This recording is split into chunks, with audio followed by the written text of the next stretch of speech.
কিন্তু আমি হাফিজুর রহমান যেদিন দুনিয়াতে আসবো ওই দিন আমার আব্বা এত চিৎকারের আওয়াজ, প্রসব বেদনায় মা এত কান্না কাঁদলেন, আমার পাশের বাড়ির মানুষেরাও ঘুমাইতে পারে না মায়ের আওয়াজে। যেই মায়ের কণ্ঠ কেউ জানে না শুনে না, আজকে আমার কারণে আম্মা জান প্রসব বেদনায় কাঁদে। আমার দাদি নানি পাশে বসে আম্মা জানের বুঝায় এত কাঁদিও না। আমার আম্মা কয় আমার বোধহয় মরণের ডাক আইসা গেছে। কত মহিলারা বাচ্চা প্রসবকালে মরে যায়, আমি বোধহয় মরিয়া যাব, আমার স্বামীকে একটু আমার কাছে আসতে দাও, আমার স্বামীর একটু একান্তে কথা বলার সুযোগ দাও। আমার আম্মা জান আমার আব্বা জানের কাছে ডাইকা আমার দাদি নানির সরাইয়া দিয়া আমার আব্বা জানের হাত ধইরা কয় স্বামী তোমার ঘরে আইসা মন ভরিয়া খেদমত করতে পারি নাই, আজ আমার সাত আসমানের বোঝা মাথার উপরে, তুমি আমারে মাফ করিয়া দিও। মরিয়া গেলে দাবি রাখবা না, কষ্ট নিবা না রে স্বামী, মাফ করে দাও। আমার সন্তানের দুনিয়াতে আসার ব্যথা সইতে পারি না, এর থেকে মরা ভালো। আমার আব্বা জানো কান্না করে বলছিলেন ও বিবি ধৈর্য ধারণ করো, কান্না করিও না। আমার আম্মা জানের সান্ত্বনা দিয়া আমার আব্বা জানো সামনের দরওয়াজা খুলিয়া পাশে গিয়া যায় নামাজ বিছায় কাঁদে, ও আল্লাহ আমার স্ত্রীকে সুস্থ করে দাও, আয় আল্লাহ নিরাপদে আমার সন্তানটাকে দুনিয়ায় পাঠাও। এ যুবক, ওই মায়ের ঋণ কেমনে আদায় করবি রে বাবা? ওই মা বাবার দোয়া ছাড়া সামনে আগাইতে পারবি না, কসম আল্লাহর পারবি না। ওই মা বাবার কষ্ট, এমনও মা বাবা গরিব, এই সন্দ্বীপের মানুষ আজকে না টাকাওয়ালা, কিন্তু শুরুর জীবন খবর নাও কত কষ্ট করছে মা বাবারা। এমনও মা মনে চাইতে একটু ফল কিনা খাবে, টাকার অভাবে কিনতে পারে নাই, মা ফল খাইতে পারে না। বাবার মনে চাইতো ইলিশ মাছ কিনিয়া খানা খাবে, বাবায় টাকার অভাবে ইলিশ মাছ কিনতে পারে না, খাইতেও পারে নাই। ও সন্দ্বীপের যুবক, আজকে ওই মা বাবা সাদা কাপড়ের প্যাকেট হইয়া কবরে ঘুমায়, অথচ তোমার ঘরে আজকে কত ধরনের ফল, ফ্রিজে কত ধরনের মাছ, চাইলেও আর মাকে পাইবা না, ফল খাওয়াইতে পারবা না, বাবারেও পাইবা না, ইলিশ মাছ আর খাওয়াইতে পারবা না। তবে আমার জীবনের এক দাবি বলিয়া যাই রে বাবা, মা বাবারে ফল আর মাছ যদি দিতে পারবা না ঠিক, তবে 2 ফোঁটা চোখের পানি পাঠাইয়া দাও। আমার মাওলারে মনে মনে ডাকো আর বলো, হে মালিক, এই প্যান্ডেলে মনে হয় আমার মতো ইয়তীম কেউ নাই, আমি আমার মার হক আদায় করতে পারি নাই, বাবার হক আদায় করতে পারি নাই। ওই আমার মা বাবায় কবরে আমার দিকে তাকায় আছে একটু সওয়াবের আশায়। ও সন্তান, ওই মা বাবারে ভুইলা গিয়া কেমনে ঘুমাও?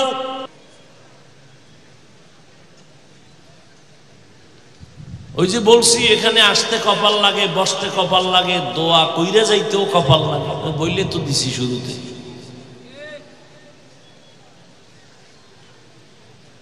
তো বেশি আমল আল্লাহ দেখবেন না, দেখবেন অল্প আমল। তবে কোন আমল? যে আমলটা একমাত্র কার জন্য? ওয়ামা উমিরু ইল্লা লিয়াবুদুল্লাহা মুখলিসিনা লাহুদ্দীন। इखलास के अमाल ये जन्नत के हमरा, परहेज के मकासद है जो तक़वा से हासिलमंद, परहेज के मकासद है जो तक़वा से हासिलमंद। बगैर जो अमाल हो इखलास व तक़वा बर्बाद तेरे जिंदगी ऐ होशे नज़रमंद बर्बाद तेरे जिंदगी ऐ होशे नज़रमंद। अमल से जिंदगी बनती है जन्नत भी जहन्नम भी। अमल से जिंदगी बनती है जन्नत भी जहन्नम भी। ये खाक अपनी फितरत में न नूरी है न नारी। ये खाक अपने फितरत में न नूरी है न नारी। আমল করার জন্য আল্লাহ উদ্বুদ্ধ করেছেন, তবে বেশি আমল লাগবে না। কিন্তু একদল আল্লাহর বান্দারা কয় আমলই লাগে না, এমনি তো নাচনেওয়ালা বুড়ি আর যদি পায় ঢোলের বাড়ি। উম্মত তো এমনি আমল করতে চায় না, আবার এর মধ্যে একজন টুপিওয়ালা বলে বেশি আমল লাগেই না। অথচ আল্লাহ পাক বলেন আমি মানুষ বানাবার একমাত্র কারণ আমলের পরীক্ষা নিব। আল্লাযী খালাকাল মাউতা ওয়াল হায়াতা লিয়াবলুয়াকুম আইয়ুকুম আহসানু আমালা ওয়া হুয়াল আজিজুল গফুর।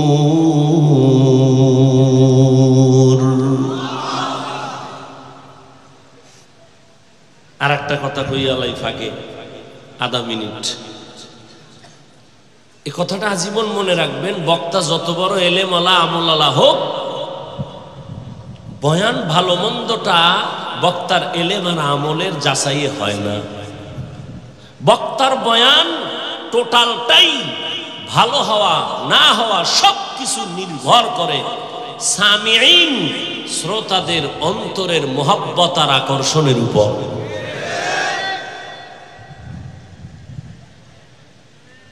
আপনাদের অন্তরের কি হালাত, ওই অনুযায়ী আল্লাহ কথা বের করবেন। আমরা তো আর মুখস্থ নির্ধারণ করে ঢাকার থেকে বের হই নাই যে আজকে এই কথা বলবো। আউযুবিল্লাহ পড়ছি, বিসমিল্লাহ ঢুইকা ভাবছি কোন আয়াতটা পড়বো, সামনে যে আয়াত চলে আসছে জেহেনে ওটাই পড়ে ফেলছি। এখন এই আয়াত দিয়ে কি বয়ান হবে আল্লাহ ভালো জানেন। তবে নির্ভর আপনাদের অন্তরের মোহাব্বত, দোয়া আর আকর্ষণের উপর। অনেক জায়গায় বয়ানে বসলে খুঁজি বয়ান কই, আর অনেক জায়গায় বয়ানে বৈশা ঘড়ির টাইমের দিকে তাকায় দেখি 1.25 ঘন্টা চলে গেছে, টেরি হইনি। সব আল্লাহর কুদরত। আপনাদের তো এক রাতের কষ্ট, আর চিন্তা করেন পরের বাড়ি খায় হুজুরগার টেনশন। পৃথিবীতে ওলামায়ে কেরাম এই যে চিৎকার দিয়ে কথা বলেন, এর থেকে কষ্টের আর কোনো কাজ জমিনে নাই। এরপরে যদি কাজটা হয় না খাইয়া আর ঘুমা, টাইম মতো ঘুম নাই, খানা নাই। একটা মানুষ ঠিক মতো না ঘুমাইলে তার কথাবার্তার ব্যালেন্স থাকে না। যাই হোক, আপনাদের দোয়া ছাড়া বয়ান করা সম্ভব না। দোয়া বড় দামি একটা পুঁজির নাম, স্বতন্ত্র একটা ইবাদতের নাম দোয়া। আর দোয়া হুয়াল ইবাদাহ। আল্লাহ কি বললেন? আল্লাযী খালাকাল মাউতা ওয়াল হায়াতা লিয়াবলুয়াকুম আইয়ুকুম আহসানু আমালা। আমি মানুষের হায়াত আর মরণের স্টেশন বানায় মানুষ পাঠাইছি একটা পরীক্ষা নিব আমলের। আহসানু আমালা, আমি দেখবো কারা ভালো আমল করে। আকসারু আমালা বলেন নাই, কারণ আমি বেশি আমল দেখবো না, ভালো আমল দেখতে চাই। আল্লাহর নবীও বলেন বেশি আমল না, অল্প আমল নিয়ে আল্লাহর আদালতে হাজির হও। অল্প আমলটাই নাজাতের জন্য যথেষ্ট হয়ে যাবে। আমি বয়ানের শুরুতেই বলছিলাম, জীবনে যদি একটা আমল নিয়ে আল্লাহর আদালতে দাঁড়াইতে পারেন, ও আল্লাহ জীবনে কোনো আমল করতে পারি নাই, একটা ছোট্ট আমল নিয়ে আসছি, মেসওয়াকের একটা আমল, দস্তারখানের একটা আমল, ও আল্লাহ আমি কিছুই পারি নাই, তবে আমার কলিজা দিয়া পুরাটাই আমি তোমার নায়েব, নবীদের মোহাব্বতের উলামা তাদের দিল খুইলা মোহাব্বত করেছি। আল্লাহর জাতের কসম, উলামায়ে কেরামের মোহাব্বত তোমাকে জান্নাতে নিয়ে যাবে। আতিনা ফি দারে দুনিয়া না হাসান, আতিনা ফি দারে উকবা না হাসান, ইয়া গিয়াসাল মুস্তাগীসিন ইহদিনা লিফতিখারা বিল উলুমে ওয়াল গিনা। হর ঘড়ি দে নেকো তু তৈয়ার হ্যায়, जो न मांगे उससे तू बेजार है। বেশি আমল না অল্প? এক আল্লাহর বান্দি জীবন ভর গুনাহ করে করে জীবনটাকে নষ্ট করে ফেলেছে, পুরুষ না নারী? এক আল্লাহর বান্দি। ও সন্দীপের মুসলমান মা বোনেরা, মাইকের আওয়াজ পাইতেছেন রে মা? ওই জাহান্নামী আল্লাহর বান্দি জীবন ভর গুনাহ করেছে, এমন কোন গুনাহ নাই যে গুনাহ করে নাই। হঠাৎ ওই আল্লাহর বান্দি গুনাহগার জাহান্নামী নারী কোথাও রাস্তা দিয়া হেঁটে হেঁটে যায়, নজর করে দেখি রাস্তার কিনারায় একটা কুকুর জিহ্বা বের করে কান্না করে পানির পিপাসায় ছটফট করে। ওই জাহান্নামী নারীটার অন্তরের মধ্যে একটু মায়া লাগছে কুকুরের জন্য, ডানে বামে দৌড়াইল, দেখিনি কুকুরকে একটু পানি পান করানো যায়নি। আল্লাহর বান্দি জাহান্নামী নারী গুনাহগার খুঁজে খুঁজে পারছে, খুঁজে একটা পানির কূপ পাইল, কিন্তু আশ্চর্য পানি অনেক নিচে উঠাবার কোনো সুযোগ নাই, পাত্র নাই। আল্লাহর বান্দি পেরেশান হয়ে গেল, কুকুরের এই খেদমতটা যদি করতে পারি তৃপ্তি পাইতাম, কিন্তু পানি কেমনে উঠাই, পানি অনেক নিচে, পাত্র নাই। আল্লাহর বান্দির পায়ে ছিল চামড়ার মোজা। কি ছিল? চামড়ার মোজাটা খুললো, মোজা পানি উঠাবার জন্য যখন নিচে দিল, মুজার পরেও দেখে পানি আরো নিচে উঠাবে কেমনে, মুজায় পায় না। আল্লাহর বান্দির মাথায় পেঁচানো ছিল একটা বড় ওড়না। কি ছিল? জাহান্নামী নারী মাথার ভেতর একটা বড় ওড়না লাগাইয়া চলে। আর আমার দেশে এত মাদ্রাসা, এত আলেম, এত মুসলমান, এত তাবলীগ, এত পীর মাশায়েখ, এত বয়ান, এত বয়ান, অথচ আমার দেশের কলিজার বোনেরা রাস্তা দিয়া চলে, ওড়না তো রাখেই না। শর্ট ওড়নাও যদি রাখে তাও মাথায় না, ফ্যাশন কইরা গলা মাফলা বানায় রাখে। কেমন দেশে জন্ম নিয়েছ রে মুমিন? মেয়ে যদি ওড়না না পরে, বাবা যদি চাপ দিয়া কয় পড়তেই হবে, দুনিয়ার আদালত বলে বাবা হয় সন্তানের ওড়নার জন্য প্রেসার দেওয়া যাবে না। আমরা এমন সোনার বাংলার সন্তান, বড় দুঃখ। সন্দীপের মানুষ, যুবকেরা নাকে তেল লাগাইয়া ঘুমাও, আর চায়ের দোকানে বইয়া আড্ডা দেওয়ার কাউ স্বাধীন হইছে দেশ। হ্যাঁ, দেশ স্বাধীন হয়েছে বলে আড্ডা দিতেছ। আর ঢাকার শহরে আমার মা আর কিছু বোনেরা সাংবাদিকের সামনে নিয়ে কয়, আমরা এতদিন দেহ ব্যবসা করে খাইতাম, আমগো অধিকার ফেরত চাই, আমরা আবার স্বাধীনভাবে দেহ ব্যবসা করে চলতে চাই। কি কইছো? আউযুবিল্লাহ না নাউযুবিল্লাহ? আল্লাহ হেদায়েত দান করুন। নাকে তেল লাগায় ঘুমাও না? কি পাইছো? মুসলমান তো নাকে তেল লাগায় ঘুমাবে ওই স্বাধীনের দিন যেদিন ইসলামের স্বাধীন হবে।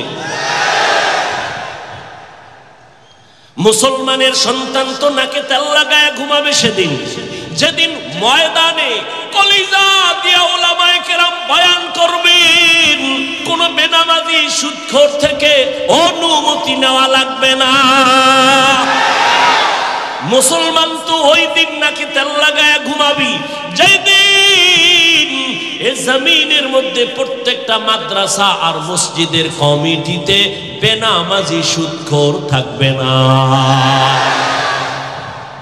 শিয়ালের হাতে মুরগি দিয়া কয় 3 দিন আমানত। শিয়াল পণ্ডিত কয় মাফ চাই, দোয়াও চাই, জিন্দা কেন মরাও ভাবি না।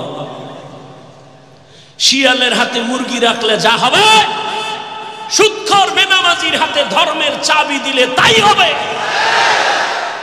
দিছে কে? কে দিছে?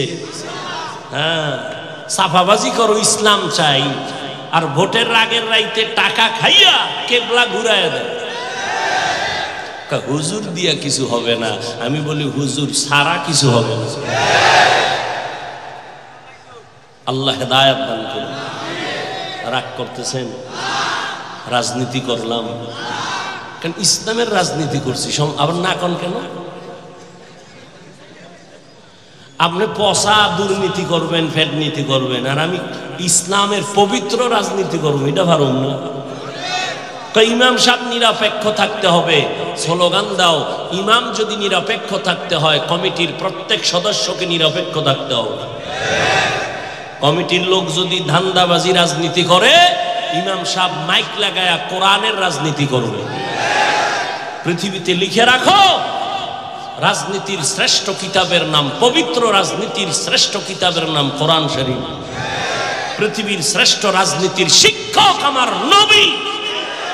পৃথিবীর রাজনীতির পার্লামেন্ট, শ্রেষ্ঠ পার্লামেন্ট মসজিদে নববী। তোমার ওই দান্দাবাজির জন্য মসজিদ না, পবিত্র রাজনীতির জন্য মসজিদ।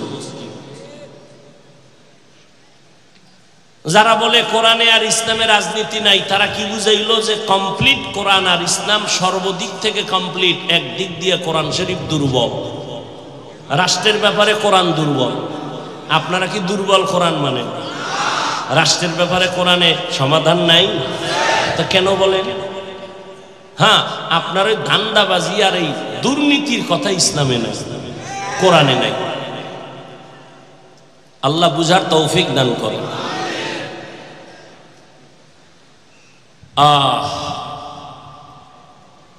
বেশি আমল না অল্প আমল লাগবে না লাগবে না? আমল আরবি শব্দ, বাংলা অর্থ হলো কাজ। এই কাজ আবার 2 ভাগে ভাগ করা, ভালো কাজ আর খারাপ কাজ, নেক আমল আর বদ আমল। নেক আমল আর বদ আমল, ফরজ, ওয়াজিব, সুন্নাত, মুস্তাহাব, সুন্নতে মুআক্কাদা, জায়েদা, ফরজে আইন, আলাল কিফায়া, সবগুলো নেক আমল। হারাম, মাকরু, তাহরিমি, তানজি, শিরক, বেদাত, গুনাহে সগীরা, কবিরা সব বদ আমল। এই বদ আমল আবার 2 প্রকার, ফাহশা আর মুনকার। ইন্নাস সালাতা তানহা আনিল ফাহশাই ওয়াল মুনকার ওয়া লাযিকরুল্লাহি আকবার। ফাহশাও বদ আমল, মুনকারও বদ আমল। ব্যবধান, ফাহশা এমন বদ আমল যেটা বুঝার জন্য কোনো দলিলের প্রয়োজন হবে না, বিবেক দিয়েই সমাধান হয়ে যাবে। আর মুনকার এটাও বদ আমল, তবে এটা বিবেক দিয়া হবে না, দলিল লাগবে। কি লাগবে? যেমন মিথ্যা কথা বলা, গালি দেওয়া বদ আমল না নেক আমল? আচ্ছা, মিথ্যা বলা যে বদ আমল, এটা বুঝার জন্য দলিল লাগবে। দলিল আছে, দলিল পর্যন্ত যাওয়া, দলিল রেডি আছে কোরআনে হাদিসে। ওয়াইলুন ইয়াউমাইযিল লিল মুকাজ্জিবিন, ওয়াইলুন ইয়াউমাইযিল লিল মুকাজ্জিবিন, ওয়াইলুন ইয়াউমাইযিল লিল মুকাজ্জিবিন। ওয়াইল নামক জাহান্নাম একটা মারাত্মক জাহান্নামের স্তরের নাম ওয়াইল। মিথ্যাবাদীর জন্য ওয়াইল নামক জাহান্নাম, মিথ্যাবাদীর জন্য ওয়াইল নামক জাহান্নাম, মিথ্যাবাদীর জন্য ওয়াইল নামক জাহান্নাম। দলিল আছে, দলিল পর্যন্ত যাওয়া লাগবে না। সবাই মিথ্যা অপছন্দ করে, সবাই এমনকি বিধর্মীরা পর্যন্ত মিথ্যাকে সমর্থন করে না, অপছন্দ করে। এরে নবীর উম্মতের দল, এটা বদআমল, তবে এটা ফাহশা। কিন্তু মুনকার যেটা দলিল দেওয়া ছাড়া সমাধান হবে না, যেমন সিজদা করা, এটা কি গুনাহ না সওয়াব? কথা বলেন না কেন? সওয়াব। আচ্ছা, এই সিজদা যদি কেউ মাজারে দেয়, বলেন না কেন? পীর সাহেবের কদমে দেয়, আচ্ছা বলেন তো, যারা দেয় এরা কি গুনাহ মনে করে দেয়? কি মনে করে দেয়? না আপনি গিয়া বলবেন এই বেটা শিরিক, বলবে চুপ। কিসের শিরিক? ধমক দেবে, কিসের শিরিক? দলিল দে, কি চাইব? আমার মতো ভাঙ্গা মাওলানা কইব দলিল নিবি নে। ইবাদতের জন্য আল্লাহ ছাড়া আর কাউকে সিজদা দেওয়া জায়েজ নাই, হারাম। আচ্ছা তোর দলিল শেষ কাহা? কয় আমার ডানে। কি? আমরা যে পীরের কদমে সিজদা করি, মাজারে করি, এটা ইবাদাতান করি না, তাজিমান, সম্মানের জন্য করি, ইবাদতের জন্য করি না, সম্মানের সিজদা করি। এখন আপনি বলবেন যে তুই সম্মানের জন্য যে করো, দলিল। ও বলবে দলিল নে, চেঁচামেচি করিস না, দলিল নে, কোরআন থেকে দলিল। ইয়া আদম, আল্লাহ আদমের বলছে উসজুদু, ফেরেশতাকে বলছেন আদমের সিজদা করো, উসজুদু লি আদম। সমস্ত ফেরেশতারা আল্লাহর সামনে আদমের সিজদা করছে, সম্মানের। আরো দলিল, কার একটা দে, কার একটা দলিল নে কোরআন থেকে। ইন্নী রাআইতু আহাদা আশারা কাওকাবান ওয়াশ-শামসা ওয়াল কামার রাআইতুহুম লি সাজিদিন। ইউসুফ আলাইহিস সালাম কি তার মা বাবা ভাই গিয়া সবাই সিজদা করেছে মিশরে, সম্মানের সিজদা করেছে, অতএব আমরা সম্মানের সিজদা করি। দলিল দিছে, আমি তো কাইত হয়ে গেছি। এখন ওরে আবার দলিল না দিলে সমাধান হবে না। ভালো রুহানি পাওয়ার আলা তখন বলবে তুই যে আদম নবীর দলিল দিলি আর ইউসুফ নবীর দলিল দিলি, বল তুই কোন নবীর উম্মত, আদমের না ইউসুফের? কি বলবে? কি বলবে? বলবে আমি আদম নবীর উম্মত না, ইউসুফ নবীর উম্মত না, আমি মুহাম্মদের উম্মত। বলা মাত্রই কলারটা ধইরা বলবি কানে ধর, মুহাম্মদের শরীয়তে সম্মান আর ইবাদত বুঝি না, কোন সেজদাই আল্লাহ ছাড়া কাউকে দেওয়া যাবে না। যদি দাও এটা শিরিক। শিরিক কারে কয়? তো আল্লাহ যা পাবে একচ্ছত্র পাবে, এটা আর একজনকে দেওয়ার নাম শিরিক। সেজদাকে পাবেন, এটা আর এক জায়গায় দেওয়ার নাম শিরিক। আল্লাহ বলেন ও গোলাম, যত আমল করবি শিরিক যেন ঢুকতে না পারে, কারণ শিরিক এমন মারাত্মক অপরাধ, আমি অন্য অপরাধ চাইলেই ক্ষমা দিব, শিরিকের গুনাহ ক্ষমা দিব না। ইন্নাল্লাহা লা ইয়াগফিরু আন ইউশরাকা বিহি ওয়া ইয়াগফিরু মা দুনা যালিকা লিমান ইয়াশা ওয়া মান ইউশরিক বিল্লাহ ফাকাদ দাল্লা দালালান বাঈদা ওয়া মান ইউশরিক বিল্লাহ ফাকাদ ইফতারা ইসমান আযীমা ওয়া মান ইউশরিক বিল্লাহ ফাকাদ হারামাল্লাহু আলাইহিল জান্নাহ। আল্লাহ বলেন আমি সব গুনাহ ক্ষমা করব, শিরিকেরটা সহসায় ক্ষমা দিব না। স্পষ্ট ঘোষণা দিয়ে দিলাম, যারা শিরিকের গুনাহ নিয়ে আমার আদালতে আসবি তোদের জন্য জান্নাত হারাম। তোরা যে আমলের পুঁজি নিয়ে দাঁড়াবি শিরিকওয়ালা, ফালা নুকিমু লাহুম ইয়াউমাল কিয়ামাতি ওয়াজনা, আমি কিয়ামতের ময়দানে জনের পাল্লাই উঠাবো না। শিরিকওয়ালা আমল আমার পছন্দ না। এজন্য আল্লাহ বলেন, আমার সাথে যারা মোলাকাত করার ইচ্ছা করো তোমাদের জন্য নেক আমল আবশ্যকীয় করতে হবে, তবে সতর্কবাণী, শিরিকের গন্ধ যেন আমলের মধ্যে না যায়। শিরিক থেকে নিজেকে বাঁচাইয়া নেক আমল করিও। তুমি যত আমল করবা একমাত্র আমার আল্লাহর জন্য। আমি বয়ান করি আমার আল্লাহর সন্তুষ্টির জন্য, আমি বয়ান শুনি আমার আল্লাহর সন্তুষ্টির জন্য, আমি ব্যবসা করি আল্লাহর সন্তুষ্টির জন্য, আমি চাকরি করি আল্লাহর সন্তুষ্টির জন্য, আমি যত কাজ করব সব আমার আল্লাহর জন্য, কোনো মানুষকে দেখাবার জন্য না। আমি একা একা 10 রাকাত নামাজ পড়তে যেই টাইম নিব, মানুষের সামনে দাঁড়াইলেও সেই টাইম নিব।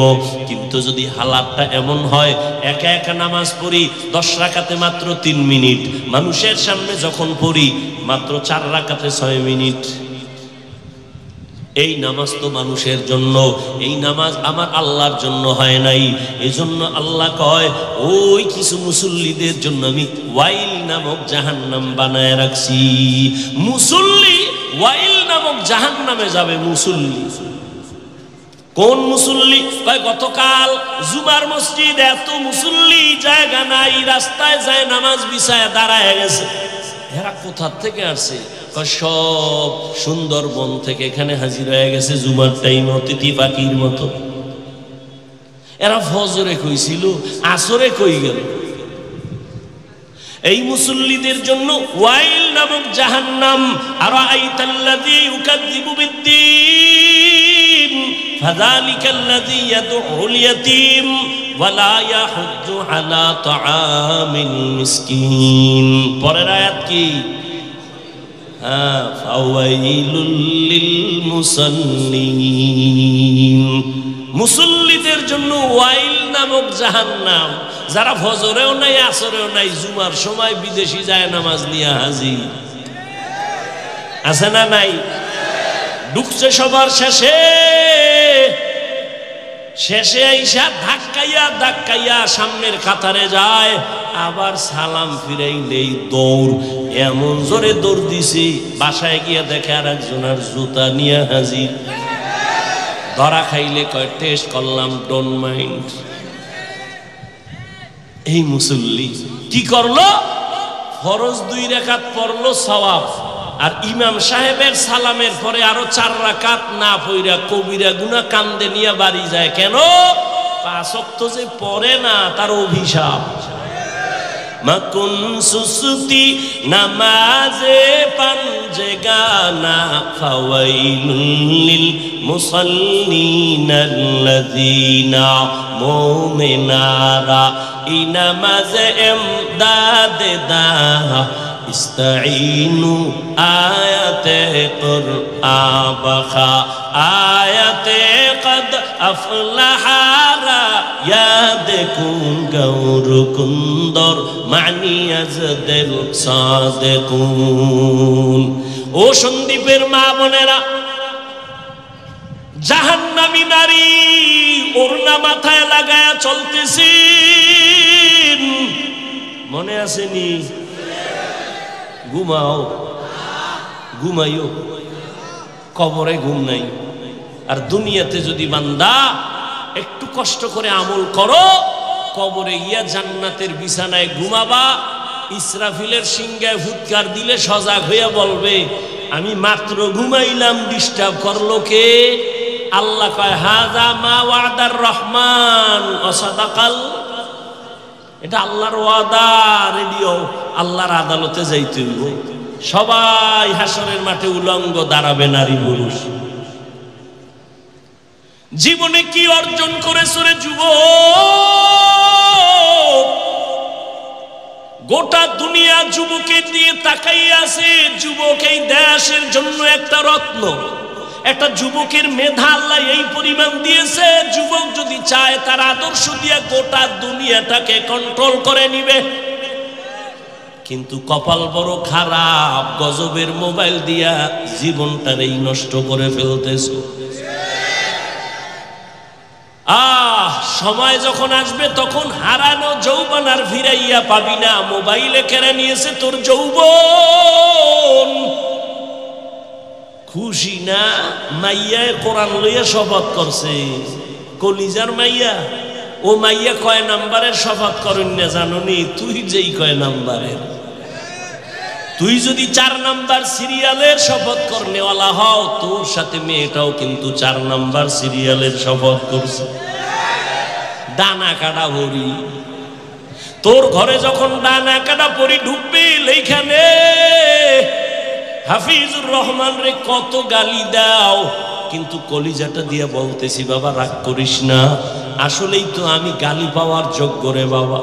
আমি যদি গালি পাওয়ার যোগ্য না হইতাম বাবা তো গালি দিতি না। আমি আসলেই তো একটা অযোগ্য বান্দা। এই চেয়ারে বসার মতো আল্লাহর কসম আমার মধ্যে কোনো ইলমের গন্ধ নাই, আমলের কোনো গন্ধ নাই।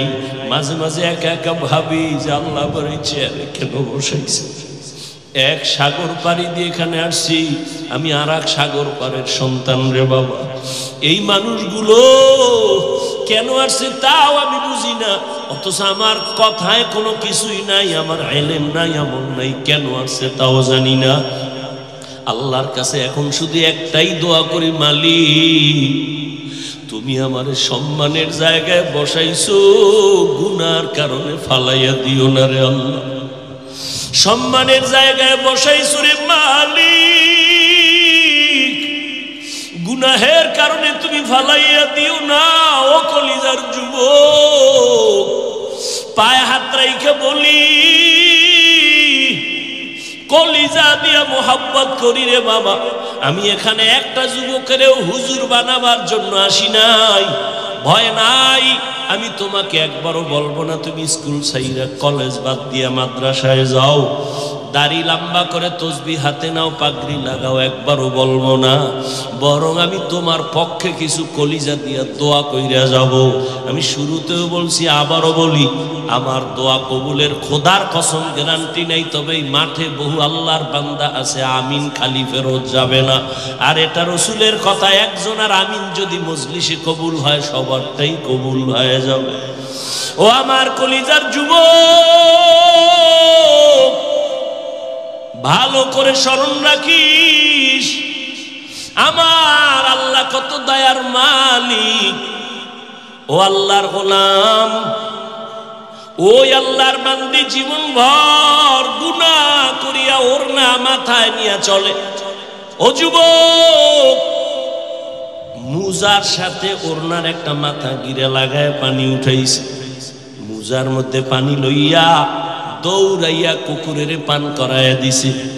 নবীজি সাহাবাদের সামনে এই ঘটনা বয়ান করতেছেন। হাদিস, নবী বলেন, সাহাবায়ে কেরাম জাননি এই মহিলা জাহান্নামী। ওড়নার ওই মুজার সাথে বেঁধে পানি উঠায় কুকুরের যখন পান করাইল, কুকুরটা প্রাণ ঠান্ডা হয়ে আস্তে ঘুমায়া গেছে।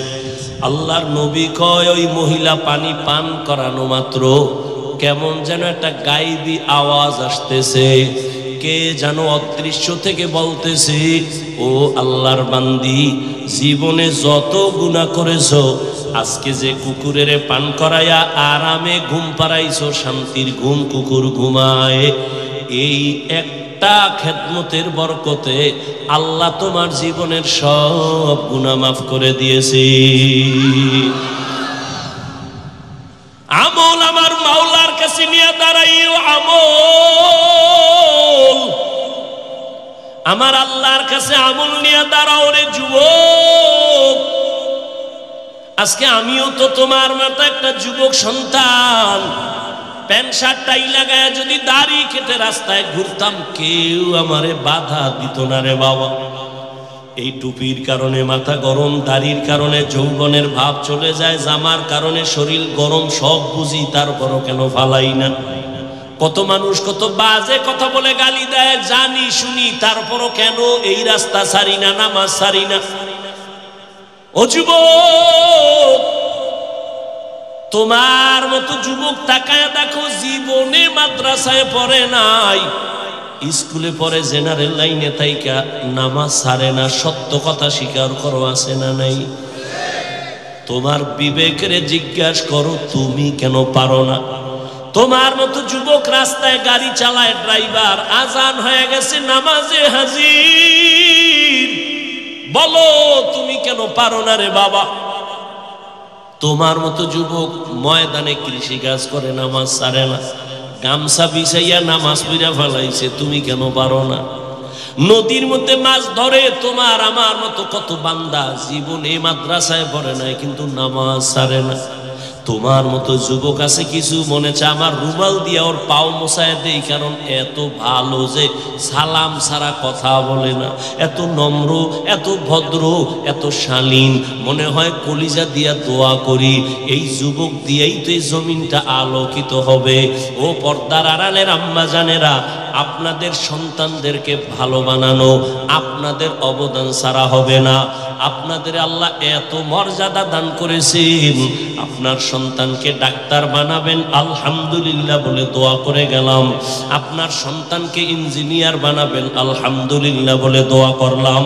আপনার সন্তানটাকে প্রফেসর বানাবেন, আলহামদুলিল্লাহ বলে দোয়া করলাম। কিন্তু দাবি একটা, বেয়াদব বানাবেন না। আপনার সন্তানের ব্যবহারে কোনোদিন যেন মা বাবা কষ্ট না পায়, আপনার সন্তানের ব্যবহারে কখনো যেন আলেম ওলামারা কষ্ট না পায়, আপনার ব্যবহারে যেন কোনোদিন মুরব্বী ওস্তাদরা কষ্ট না পায়। ও আম্মা জান, আপনার দোয়া আর অবদান ছাড়া সন্তান ভালো বানানোর কোনো সুযোগ নাই। ও আমার কলিজার যুবক, আল্লাহর মোহাব্বত নিয়ে কথাগুলো বলি, হৃদয় থেকে বলি, কলিজা দিয়ে বলি রে বাবা, এখনো সময় আছে, তওবা করে নাও। আল্লাহর গোলাম রসুলের কলিজার এক সাহাবী, অল্প বয়সের কিশোর, শিশুর পরে কথা কয় না, এরপরে যুবক, কিশোর সাহাবী, সালাবা তার নাম। কিশোর সাহাবী, এখনো যুবক বয়সে উপনীত হয় নাই, আল্লাহর বান্দা, নবীর বড় আদরের। ওই কিশোর সাহাবী সালাবা নবীর এত আদরের, একদিন রাস্তা দিয়ে হাঁটতেছি, খেয়াল করেননি বাবা? বলবো না মোনাজাত দিব? আল্লাহ সবাই রে কবুল করে। মাওলার কাছে 2 ফোঁটা চোখের পানি নিয়ে বাড়ি যাইও রে যুবক। মনেরে প্রশ্ন করিস, এতগুলো মানুষ মোনাজাতে, অনেক যুবকের কলিজা ভাঙ্গা, চোখে পানি, অথচ তোমার চোখে কেন পানি নাই? মনে করিও আল্লাহ তোমার গুনার কারণে বেজার হয়ে গেছে। থানার মধ্যে পুলিশে আসামি ধইরা নিয়ে বেতের বাড়ি দেয়, কান্না নাই। আর ওয়াজের মজলিসে আল্লাহওয়ালারা বয়ান করে, 200 হাত দূরে বয়ে যুবক কান্না করে। একটু চিন্তা করো, ওরে মারলো কে? ও আল্লাহর গোলাম, আল্লাহর নবী তোমারে যে কি আদর করে গেছে তোমার তো মনে নেই। নবী বলেন, আমি এমন এক সমাজে আসছি, মক্কার মানুষগুলো এত চরিত্রহীন, এত খারাপ। ওই প্যান্ডেলে আল্লাহ আমারে পাঠাইছেন, চতুর্দিক থেকে আমার দুশ্মন বারে আর বারে, চতুর্দিক থেকে চায় আমাকে জবাই করবে, এত বিপদ। কিন্তু আমার কপালটা এমন করে আল্লাহ বানাইছে, সন্তান বিপদে পড়লে একটু আব্বারে টেলিফোন করে, আমি মোহাম্মদ এত বড় এতিম, আমি আব্বাকে টেলিফোন করবো দূরের কথা, আমার বাবার চেহারাটাও দেখতে পারি নাই। আমার 6 বছর আমি মা হারা, বড় অসহায়। আমার মা থাকলে কলিজা দিয়ে আমার জন্য দোয়া করতেন। ও যুবক, মা বাবার দোয়া ছাড়া আল্লাহর কসম আমি এই চেয়ারে বসতে পারি নাই। আমার মা বাবার দোয়া ছাড়াই চেয়ারে বসতে পারি নাই রে যুবক। পায়ে ধরে বলি, তুইও কিন্তু পরীক্ষায় মা বাবার দোয়া ছাড়া পাশ করতে পারো নাই, বাহাদুরি করিস না। মা বাবার চোখের পানি আর দোয়া ছাড়া টাকার মালিক হতে পারো নাই রে সন্তান, গাড়ির মালিক হতে পারো নাই, সম্মানের চেয়ারে বসতে পারো নাই। ওই মা বাবার কত চোখের পানি,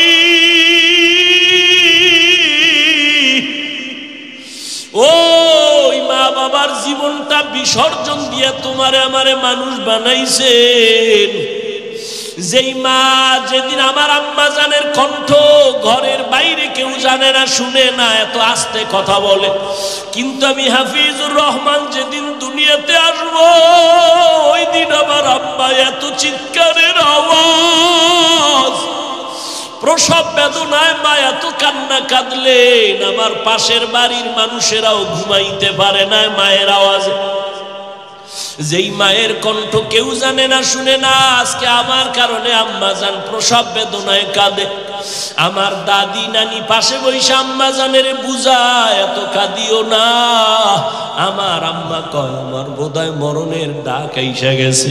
কত মহিলারা বাচ্চা প্রসবকালে মরে যায়, আমি বোধহয় মরিয়া যাব, আমার স্বামীকে একটু আমার কাছে আসতে দাও, আমার স্বামীর একটু একান্তে কথা বলার সুযোগ দাও। আমার আম্মা জান আমার আব্বা জানের কাছে ডাইকা আমার দাদি নানিরে সরাইয়া দিয়া আমার আব্বা জানের হাত ধইরা কয় স্বামী তোমার ঘরে আইসা মন ভরিয়া খেদমত করতে পারি নাই, আজ আমার সাত আসমানের বোঝা মাথার উপরে, তুমি আমারে মাফ করিয়া দিও।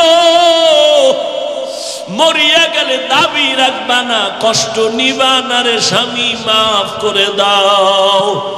আমার সন্তানের দুনিয়াতে আসার ব্যথা সইতে পারি না, এর থেকে মরা ভালো। আমার আব্বা জানো কান্না করে বলছিলেন, ও বিবি ধৈর্য ধারণ করো, কান্না করিও না। আমার আম্মা জানের সান্ত্বনা দিয়া আমার আব্বা যেন সামনের দরওয়াজা খুলিয়া পাশে গিয়া যায় নামাজ বিছায় কাঁদে, ও আল্লাহ আমার স্ত্রীকে সুস্থ করে দেও, আয় আল্লাহ নিরাপদে আমার সন্তানটাকে দুনিয়ায় পাঠাও। এ যুবক, ওই মায়ের ঋণ কেমনে আদায় করবি রে বাবা? ওই মা বাবার দোয়া ছাড়া সামনে আগাইতে পারবি না, কসম আল্লাহর পারবি না। ওই মা বাবার কষ্ট, এমন মা বাবা গরিব, এই সন্দ্বীপের মানুষ আজকে না টাকাওয়ালা, কিন্তু শুরুর জীবন খবর নাও কত কষ্ট করছে মা বাবারা। এমনও মা মনে চাইতে একটু ফল কিনা খাবে, টাকার অভাবে কিনতে পারে নাই, মা ফল খাইতে পারে না। বাবার মনে চাইতো ইলিশ মাছ কিনিয়া খানা খাবে, বাবায় টাকার অভাবে ইলিশ মাছ কিনতে পারে নাই, খাইতেও পারে নাই। ও সন্দ্বীপের যুবক, আজকে ওই মা বাবা সাদা কাপড়ের প্যাকেট হইয়া কবরে ঘুমায়, অথচ তোমার ঘরে আজকে কত ধরনের ফল, ফ্রিজে কত ধরনের মাছ, চাইলেও আর মাকে পাইবা না, ফল খাওয়াইতে পারবা না, বাবারেও পাইবা না, ইলিশ মাছ আর খাওয়াইতে পারবা না। তবে আমার জীবনের এক দাবি বলিয়া যাই রে বাবা, মা বাবারে ফল আর মাছ যদি দিতে পারবা না ঠিক, তবে 2 ফোঁটা চোখের পানি পাঠাইয়া দাও। আমার মাওলারে মনে মনে ডাকো আর বলো, হে মালিক, এই প্যান্ডেলে মনে হয় আমার মতো ইয়তিম কেউ নাই, আমি আমার মার হক আদায় করতে পারি নাই, বাবার হক আদায় করতে পারি নাই। ওই আমার মা বাবায় কবরে আমার দিকে তাকায় আছে একটু সওয়াবের আশায়। ও সন্তান, ওই মা বাবারে ভুইলা গিয়া কেমনে ঘুমাও? 2 ফোঁটা চোখের পানি সারিয়া দিয়ে একটু কাঁদিও। গুনার কারণে দিলটা পাথর হয়ে গেছে, চোখে পানি নাই। ওরে ডানে বামে যদি দেখো কারো চোখে পানি, লজ্জা ফালাইয়া হাত বাড়াইয়া দোয়া চাইও, কান্নাওয়ালার দোয়া খালি ফেরত যাবে না রে বাবা। ডানে বামে যদি দেখো কারো চোখে পানি, মনে করি ওর উপরে আমার মাওলার দয়া আর রহমত আছে, হাত বাড়াইয়া দোয়া নেও। কান্নাওয়ালার দোয়া খালি ফেরত যাবে না রে বাবা। ওই মা বাবা বেঁচে থাকলে, যুবক বাবা বাসায় গিয়ে যদি দেখো মা আছে বাবা আছে, হাত বাড়াইয়া দোয়া নিও। বাবারে গিয়া বলি, ওরে বাবা একটু দোয়া করিয়া দাও। মাকে গিয়া বলিস, ও মা জীবনে তোমার হক আদায় করতে পারি না, বরং উল্টা কত কথা বলছি, তোমার চোখে পানি আসছে, বেয়াদবি করেছি। আজকে এই সন্দীপের প্যান্ডেলে বয়ানে গিয়ে দেখলাম কত যুবক কাঁদে, আমার চোখে পানি নাই কেন মা? মনে হয় গুনার কারণে আল্লাহ বুঝি আমার উপরে বেজার হয়ে গেছে। ও মা, আজ আমি তওবা করে আসছি, আর তোমাদের কষ্ট দিব না, বেয়াদবি করব না। মা বাবা মুরব্বির দোয়া নিয়া, ওলামায়ে কেরামের দোয়া নিয়া চলবো, আর নামাজ ছাড়বো না, দাড়ি কাটবো না, বেপরদায় চলবো না, তওবা করে আসছি। মা তুমি আমার মাথায় হাত দিয়ে একটু দোয়া কইরা দাও। মাকে তুমি যদি বলতে পারো, দেখবা মায়ের চোখেও পানি চলে আসবে।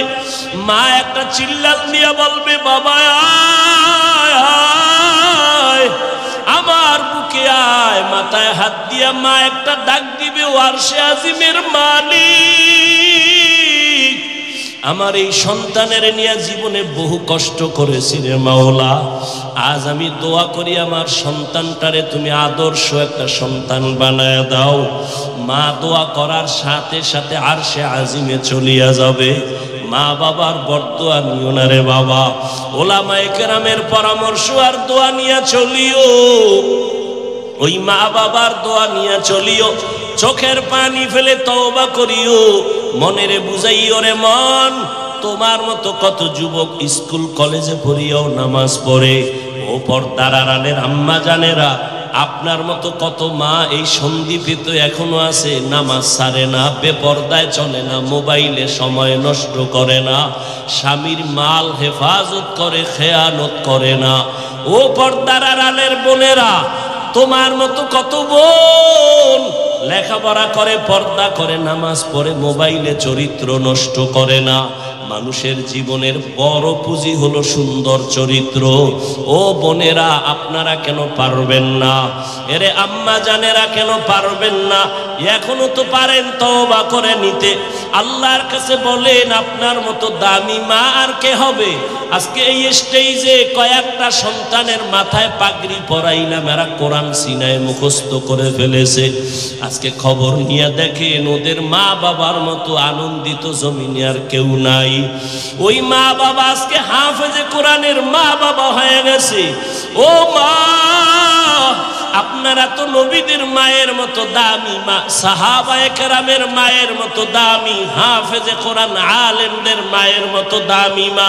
আপনারা তো খাদিজা রাদিয়াল্লাহু আনহার মতো নারী, ফাতেমা রাদিয়াল্লাহু আনহার মতো দামি নারী, আয়েশা রাদিয়াল্লাহু আনহার মতো দামি নারী। আপনারা তো ইসমাইল নবীর মা হাজেরা আলাইহা সালামের মতো দামি নারী।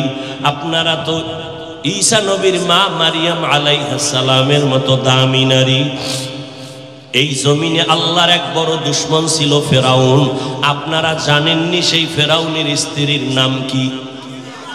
ও পর্দার আড়ালের আম্মা জানেরা, কত বড় বেঈমান ফেরাউন, তার স্ত্রী আসিয়া আল্লাহর কত দামি বান্দি হয়ে কবরে গেল। রহমতের নবী বলেন, কিয়ামতের দিন জান্নাতের ভেতরে আসিয়ার সাথে আমার সাথে বিবাহের বন্ধন হয়ে যাবে।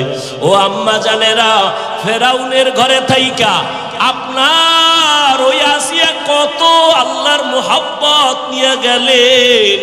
আপনার স্বামী তো ফেরাউনের মতো খারাপ না, আপনি নামাজ পড়লে তো স্বামী আপনাকে নিষেধ করে না, বরং অনেক স্বামীদেরকে দেখি আমগো কাছে আইসা প্রশংসা করে, হুজুর আমি যদিও নামাজ পড়ি না, তবে আমার একটা বিবি পেয়েছি ভালো নামাজ পড়ে, কোরআন তেলাওয়াত করে, আমার স্ত্রী বেপরদায় চলে না, আমার স্ত্রী কখনো মোবাইলে সময় নষ্ট করে না।